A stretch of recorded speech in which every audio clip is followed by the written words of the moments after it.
Trauma doesn't just break hearts, it breaks identities. After trauma, we often look in the mirror and don't recognize the person staring back. There's a disconnect, a feeling of being lost, like we've become strangers to ourselves.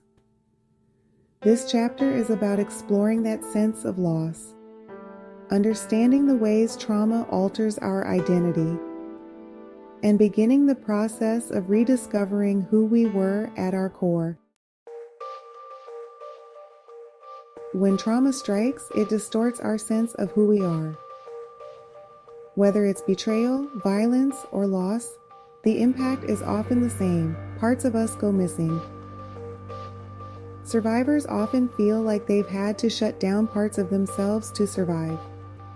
These might be parts once full of joy, creativity, or vulnerability.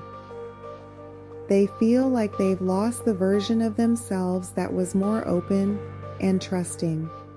But trauma didn't erase that part of you. It's still there, waiting to be reclaimed. Action step: reflect on who you are now. Before we dive into rediscovering your pre-trauma self, take a moment to reflect on who you are now. Trauma may have altered some of your core beliefs, shaped your behaviors, and influenced your decisions. But the person you've become has survived, endured, and adapted. Take out a journal or notebook and reflect on the following. What traits or strengths have you developed since the trauma? How has the trauma shaped your current identity? What parts of yourself feel disconnected or lost? Acknowledging this current version of yourself is essential because it's the foundation from which we will begin the process of rediscovery. The feeling of being split.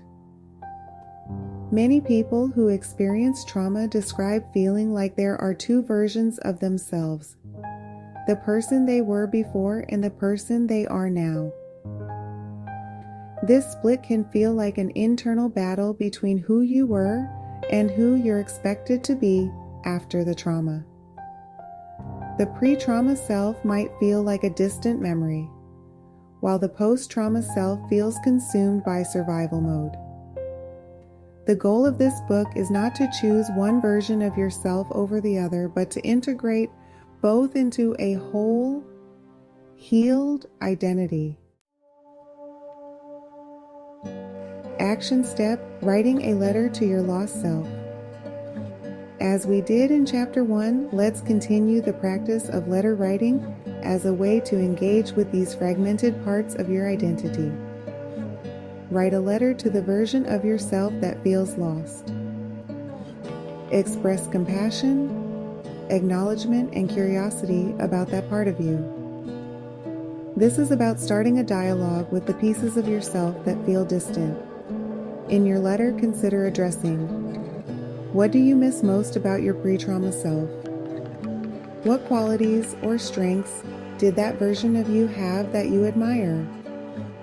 What do you wish you could tell that version of yourself now?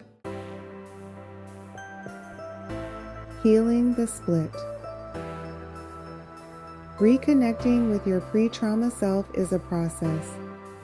It's not about snapping your fingers and becoming that person again, but rather about integrating the best parts of that version of yourself with the strengths you've gained in your healing journey. You don't have to be who you were before, but you can bring those positive traits forward into the present. One of the most powerful things trauma survivors can do is to recognize the ways they've grown, while also honoring the parts of themselves that were left behind.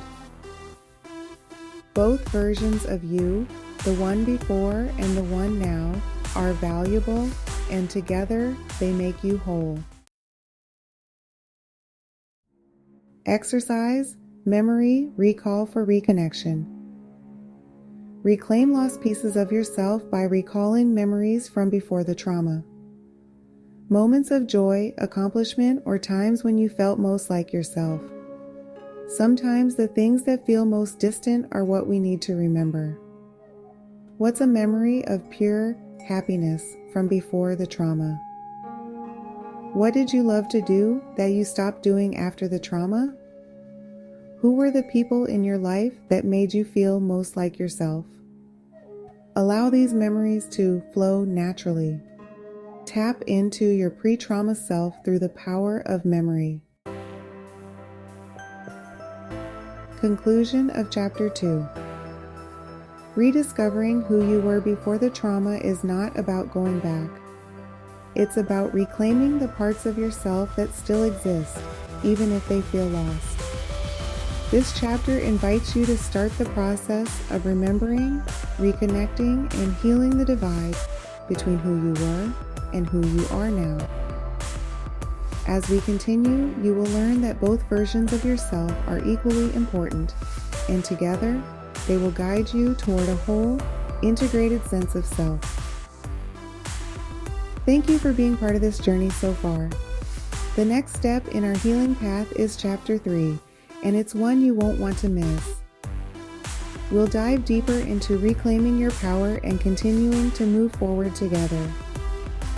Be sure to come back soon and watch the following video as we keep growing and rediscovering ourselves.